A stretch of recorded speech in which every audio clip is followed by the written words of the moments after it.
No seu pior momento, eu estava com você. E a noite era pesada, densa como alcatrão. O quarto escuro, iluminado apenas pelo vago reflexo de um poste de luz que entrava furtivamente pelas frestas da persiana. No chão, ajoelhado sobre as tábuas frias, um homem, ou o que restava dele, murmurava palavras quebradas. Suas mãos, trêmulas, se entrelaçavam com força, os nós dos dedos brancos de tanto pressionar. A respiração era entrecortada por soluços secos, aqueles que já não têm mais lágrimas para dar. Onde você estava? A pergunta escapou-lhe dos lábios como um suspiro rouco, carregado de uma dor tão antiga quanto profunda. Quando o diagnóstico veio e o mundo desabou. Quando a traição me cortou como uma faca gelada. Quando eu gritava em silêncio no escuro, engasgado pelo desespero.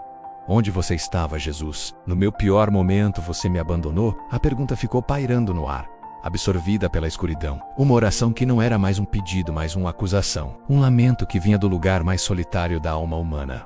O abismo da dor incompreendida. E então, no silêncio que se seguiu, não um silêncio vazio, mas um silêncio cheio, denso, expectante, menos, algo mudou. Não foi uma voz audível, não houve raios, nem trombetas, nem luzes sobrenaturais. Mas no coração daquele homem despedaçado, uma presença se fez sentir. Uma calma que não era deste mundo envolveu-o, suave e firme como um manto. E no profundo de seu espírito, palavras começaram a se formar, claras como água de fonte. Era uma resposta.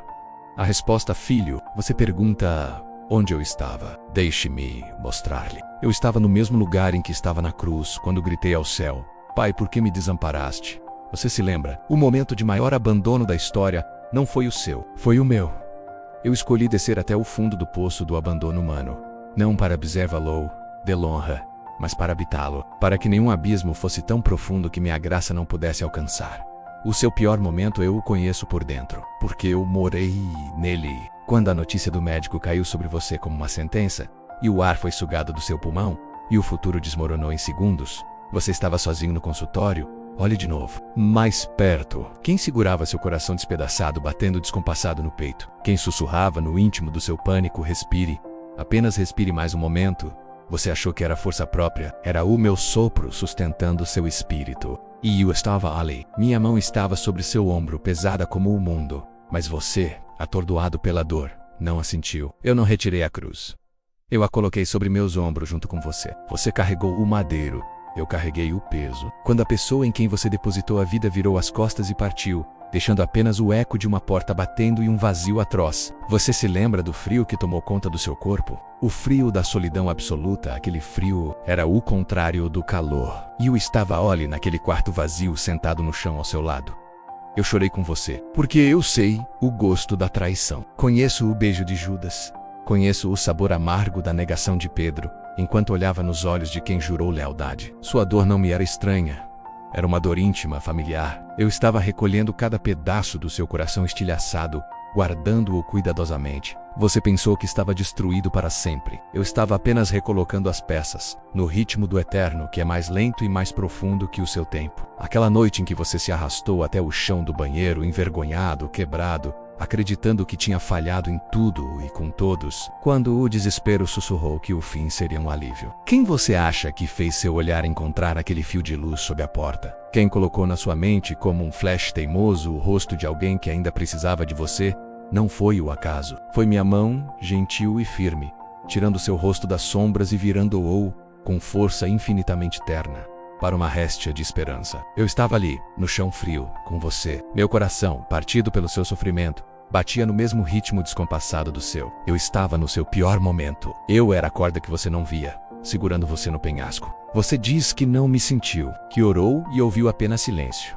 Mas você estava procurando por uma voz de trovão. Eu estava no silêncio. O silêncio não era minha ausência. Porque quando a dor é tão grande que as palavras se tornam barulho vazio, o único consolo verdadeiro é uma presença que não precisa de palavras. Eu estava no silêncio que acolheu seu grito, no vácuo que abraçou seu lamento. Minha não resposta foi a resposta mais profunda. Estou aqui, e é o suficiente. Você queria uma solução. Eu estava oferecendo minha companhia no processo. Lembra daquela manhã, dias após a perda, em que você acordou e, por um breve instante antes de a memória voltar como um tsunami, sentiu uma paz inexplicável? Aquele foi meu abraço. O cafezinho que um estranho lhe ofereceu no corredor do hospital, com um olhar de pura compaixão. Esses foram meus olhos, olhando para você através da humanidade. A música que tocou no rádio, exatamente com a letra que você precisava ouvir, minha voz sussurrando através da criação. A força inexplicável que surgiu do nada para você levantar da cama e dar mais um passo quando seu corpo e sua alma já não aguentavam mais. Essa força não era sua, era a minha ressurreição fluindo dentro de você. A minha graça te basta, porque o poder se aperfeiçoa na fraqueza. Você olha para os seus piores momentos e vê apenas as cicatrizes, a escuridão, a solidão, mas eu vejo algo mais. Vejo o terreno baldio da sua dor onde, semente por semente, plantei resiliência, compaixão, uma fé forjada no fogo, e não na teoria. Você se sente marcado pela tragédia. E você está... Mas as marcas que você carrega são idênticas às marcas nos meus pulsos.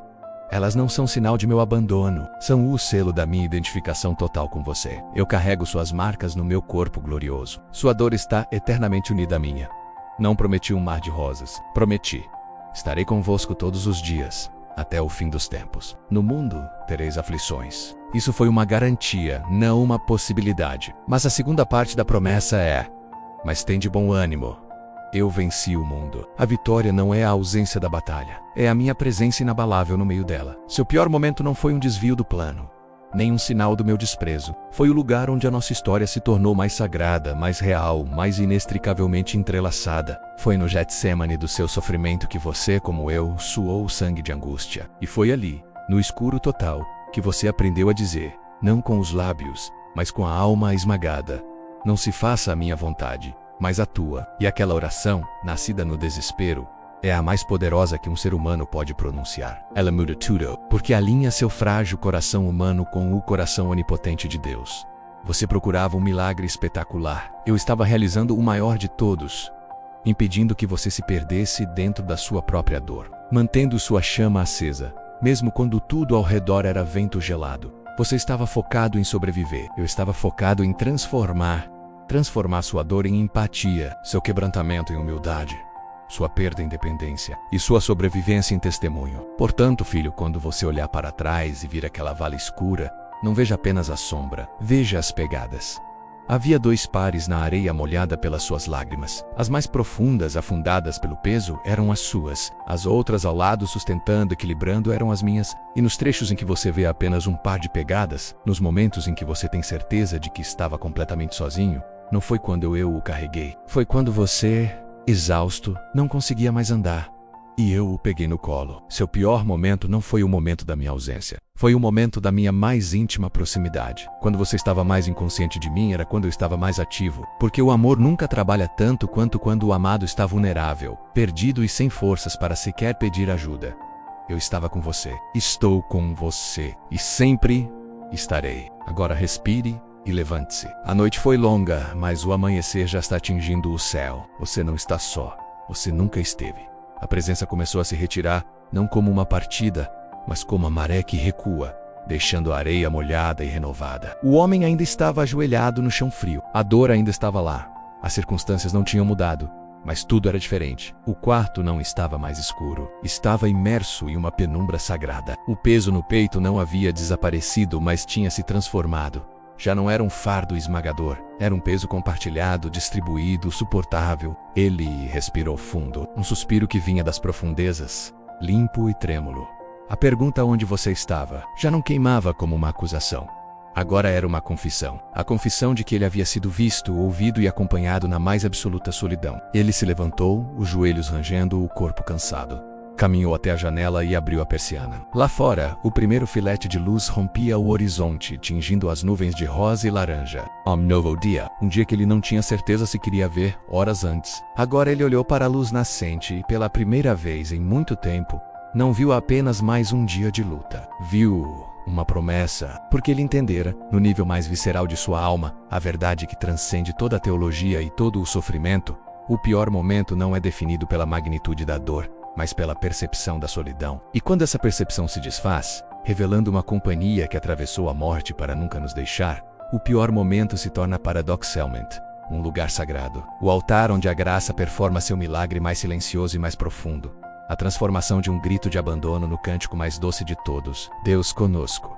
Emanuel, o homem colocou a mão no vidro frio da janela, sentindo o contato com o mundo lá fora. Um sorriso tênue, frágil como a primeira luz da manhã, tocou seus lábios. Ele não estava curado, mas estava salvo. Não estava livre da memória da dor, mas estava cativo de uma presença que tinha, para sempre, redefinido o significado daquela dor. E isso era mais do que suficiente. Era tudo. Que Deus te abençoe e te guarde. Se inscreva no canal e receba mais vídeos como este. Obrigado por chegar até aqui.